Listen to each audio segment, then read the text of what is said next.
Hello everyone, this is Jonathan Little for PokerNews.com. Here we're playing 250, 500 early in a tournament, and I get pocket sixes in the cutoff. It's certainly acceptable. We'll open it up to 1300.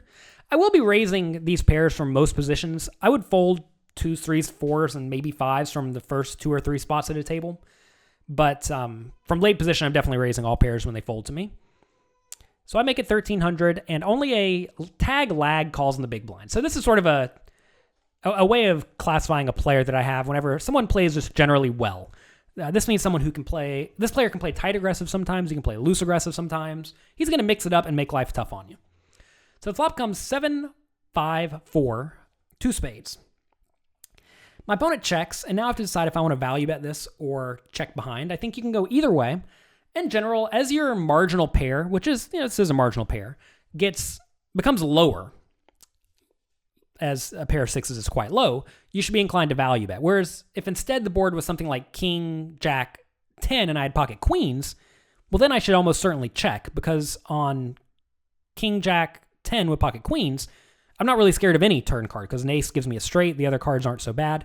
But here, notice that any 9 or higher could easily give my opponent the best hand if he's sitting over there with a random hand like jack 10 or something like that. So this is a spot where you can bet for value and protection. So I'm going to bet. I don't think you need to go too big. I would say something like 1600 is pretty nice. You have to be careful betting on these very coordinated boards as the preflop raiser, because this should typically be better for the big blind caller than the preflop raiser. But here, given I'm raising in the cutoff, I should have quite a wide range, so I can realistically have a lot of hands that connect well with this board. So I like this bet size, and I like the bets. Our opponent does call. Turn is a 7 of clubs. Wow, and our opponent leads. So you usually don't see this. Typically, when good players lead in this scenario, they're going to have a lot of hands like 7s, which, of course, I lose to, and then also draws. Notice that one of the most obvious draws that our opponent would check call with, the backdoor flush draw with overcards, came in on the turn, giving our opponent a flush draw now. So maybe that's a hand our opponent would like to lead with. Maybe if he has a hand like jack 10 of spades, he would like to lead as well, because if I do call, he has plenty of equity, and if I fold, that's obviously great. So this is a tough spot because I have no clue what our opponent's doing. If your opponent is going to be very draw heavy here, as some players are, I think raising is a very nice play if your opponent will not re-raise, which will probably be an all-in, over my raise. If he's just going to bet and then either call or fold, then raising is great.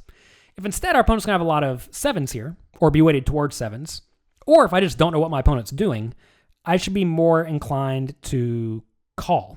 So I don't know which play is necessarily better here. I think in a vacuum, calling is going to be better versus the generic lead. But as you know more about your opponent, you can be more inclined to mix it up. So he made it 32, and I make it 74, so a little bit more than a min raise.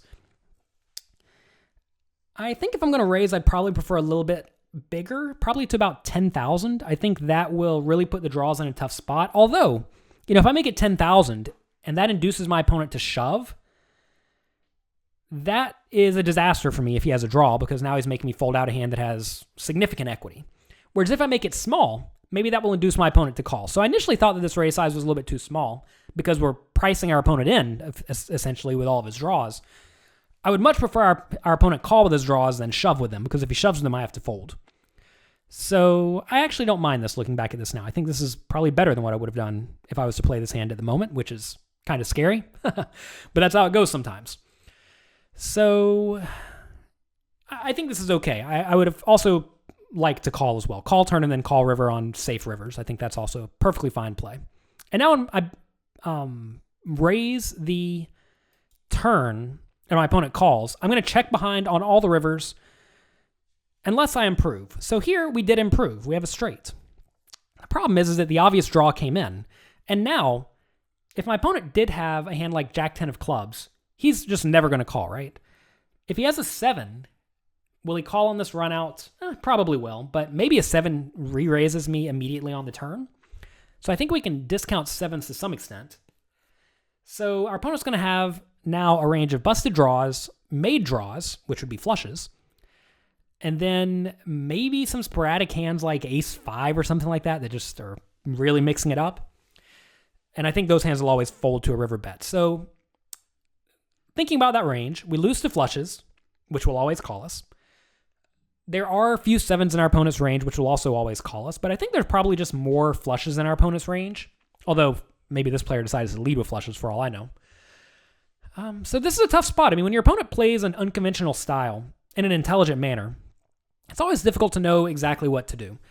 I think if I was playing this today, I would probably just check behind, which may seem a little bit nitty, but I think it's probably going to be ideal. Because if we bet and get raised, we're just miserable. If I bet and he calls, I don't even know if we're getting money in good in that scenario. I mean, when you value bet on the river, you have to make sure your opponent's calling with worse hands that you beat 50% of the time or more. And in a tournament, especially when we're starting to play reasonably large pots, you want to have a little bit of a larger edge than even that. This reminds me of a hand that I discussed with Daniel Negreanu on his Full Contact Poker podcast. You can probably just search Daniel Negreanu on Twitter and that'll come right up. Also, you can actually listen to that. Let me try to remember the URL. It is jonathanlittlepoker.com/FCP podcast. Full Contact Poker Podcast. So jonathanlittlepoker.com/FCP podcast. There we go through 3 pretty cool hands that he played in a $25,000 buy-in high roller tournament. And one of the hands, he rivered a bad flush and his opponent bet. And we were deciding if he should call or raise, and we both agreed it's just a pretty easy call. This is a similar spot where our opponent's range should be either very strong hands that are never folding or marginal hands that will probably fold to any bet. So when that's the case, you often want to take the lower variance route and check. If I am going to bet here, I want to bet small, perhaps even really small, like 3,000, with the intention of calling if my opponent raises. Because then when we bet really tiny, maybe we induce bluffs. But anyway, I like check. I think check is probably just going to be the safe line. And I do check, and our opponent had pocket 10, so that's a pretty odd line for our opponent to take. I definitely did not expect to see pocket 10s because that hand, when he leads the turn and gets raised, he's going to be very unhappy in that spot because he's going to be against draws and nut hands, and clearly this hand loses to all the nut hands and is very susceptible to getting bluffed on a lot of rivers by the draws or just the draws getting there. So I'm not a big fan of the way our opponent played his hand, but it worked out fine versus me because he invested money good, and then I didn't even get a value bet in on the river. I'd be interested in knowing if he would have called this value bet on the river. Let me know what you think he would have done in the comment section below, because maybe he just folds every single time the river brings a scary card, and if that's the case, then maybe he just played it great against me. So that's going to be it for this hand for PokerNews.com. Again, if you want to listen to that podcast I did with Daniel Negreanu, where we discussed a few hands that he played, and also Jake Cody and Mike McDonald also gave commentary on a few of Daniel's hands. You can check that out at jonathanlittlepoker.com or jlpoker.com/FCP podcast. So thanks very much for watching this hand. I hope you enjoyed it. Be sure to check back next week for another educational poker hand on PokerNews.com.